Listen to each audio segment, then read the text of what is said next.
यमुना मैया करे पुकार, जल्द करो मेरा उद्धार। यमुना मैया करे पुकार, जल्द करो अत्याचार। यमुना जी के नाम पर पैसा खाने वालों का नाचो नाचो, यमुना प्रदूषण के नाम पर पैसा खाने वालों का नाचो नाचो। यमुना की वास्तविक दशा देख डीएम कार्यालय पहुंचे यमुना भक्त। मथुरा में जहां मां यमुना की स्थिति दिन प्रतिदिन खराब होती चली जा रही है और इस ओर प्रशासन का कोई ध्यान नहीं है। इसको देख यमुना भक्तों ने मां यमुना में स्टीमर के द्वारा निरीक्षण किया। वहीं उन्होंने पाया कि जो मां यमुना की वास्तविक स्थिति है वह काफ़ी दयनीय है। उसको देख उन्होंने यमुना की स्थिति से जिलाधिकारी को अवगत कराया और दिया ज्ञापन। उन्होंने कहा कि अगर मां यमुना की स्थिति में कोई सुधार नहीं आता तो हम लोग मां यमुना के लिए अपने प्राणों का बलिदान भी दे देंगे, लेकिन मां यमुना की जो वास्तविक दशा है इसमें सुधार लाकर ही दम लेंगे। जिसमें अधिक जानकारी देते हुए उन्होंने बताया।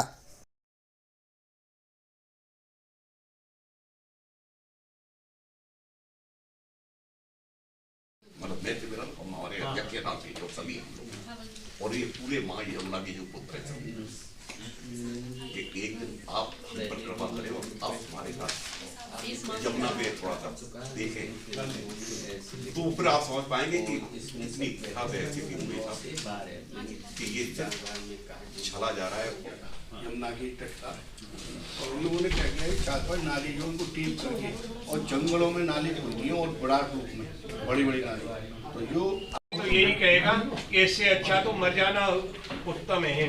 हम हमारी माँ की जो पीड़ा है उसको हम समाप्त नहीं कर पा रहे हैं और वो स्थिति को देख करके ये केवल जल नहीं तीर्थ पुरोहित भी हूँ, यजमानी का काम भी करता हूँ। स्थिति है हम लोगों ने अब यजमानी का काम करने वाले को आप ये सोचिए कि यजमान यहाँ आता है चुन्नी मनोरथ करने, पूजा करने के लिए। अगर वो इन नालों को देखेगा तो वो आना बंद कर देगा। यदि यजमान आना बंद कर देगा तो हमारी तो आजीविका का साधन समाप्त हो जाएगा। इब्राहिम, जैसा कि आज जिलाधिकारी ऑफिस आए, क्या कुछ मांगों को लेकर आए? मैं कपिलानंद चतुर्वेदी, राष्ट्रीय उपाध्यक्ष भारतीय चरित्र निर्माण संस्थान, हम सभी जो श्रद्धा व्यक्त है अपनी माँ के चरणों में, माँ की पीड़ा को लेकर डीएम साहब के पास आए थे। क्योंकि माँ अब जिस कदर पीड़ित हैं, अब बर्दाश्त से बाहर निकल के आए। उनके आंसू ऐसा लगता है कि कहीं जले का स्वरूप न धारण करने और एक बवंडर आए। जैसा कि आपके द्वारा पहले भी लगातार ज्ञापन दिए जा चुके हैं, लेकिन आज जो ज्ञापन दिया है क्या कुछ मांगों को लेकर दिया है, क्या कुछ घोषणा की है इसमें? हमने इसमें ज्ञापन तो देते रहे, लोग आश्वासन, अधिकारी आश्वासन देते रहे, जाते रहे, देखते रहे, समझते रहे, लेकिन आज हमने अपनी आखिरी और जीवन की आखिरी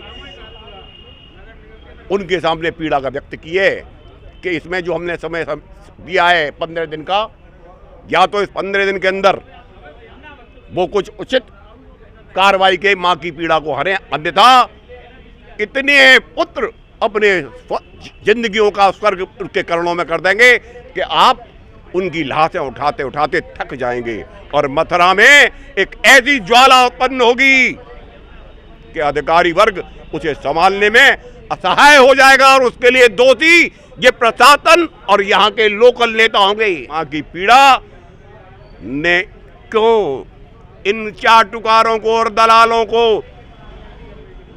चिर निद्रा में जैसे भेज दिया है और ये अपने छोटे छोटे स्वार्थों में, चांदी के टुकड़ों में अपने धर्म और अपनी मां के साथ गणित कार्य कर रहे हैं। तो ये हमने 15 दिन का समय दिया है कि या तो 15 दिन में आप उचित कार्रवाई करें और मां की पीड़ा को हरें, अन्यथा एक ही रास्ता बचा है कि जैसे अभिमन्यु जानते हुए भी कि आज के युद्ध में मेरे जीवन का अंत हो जाना है, तो वही मार्ग हमारे पास रह जाना है कि हम भी अपने जीवन को अंत माँ के चरणों में कर जाएंगे। जीवदान, जैसा कि आज डीएम साहब को आपने ज्ञापन दिया, क्या कुछ मांगे नहीं उसमें?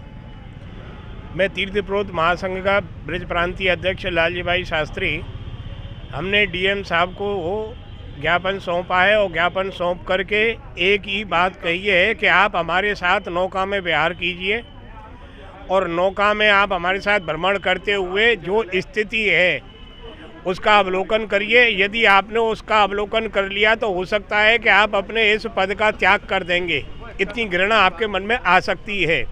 और इस पर भी यदि कुछ काम नहीं होता है तो हम अपने प्राणों की आहुति दे देंगे। ऐसे प्राण रखने से क्या फ़ायदा जो हमारी माँ इतनी पीड़ित हो रही है। यमुना जी पर किसी के द्वारा कोई कार्य नहीं किया जा रहा है। कहा यह जाता है कि नाले टेप कर दिए। अब आप ये समझिए कि 2-3 नालियों को बंद करके और दूर घुमा करके मील 2 मील दूर और बड़े नाले का रूप दे देते हो जहां पब्लिक जा न सके और पब्लिक को लगे कि नाले टेप हो गए। ये बिल्कुल छलावा है और केवल योगी जी और मोदी जी को बदनाम करने की इनकी योजना है। जैसा कि आज आपने मांगे रखी, क्या कुछ आश्वासन डीएम साहब के द्वारा दिया गया? डीएम साहब के द्वारा अब ये कहा गया है कि 2 से 3 दिन में वे फ़ोन द्वारा सूचित करेंगे और हमारे साथ नगर भ्रमण पर निकलेंगे।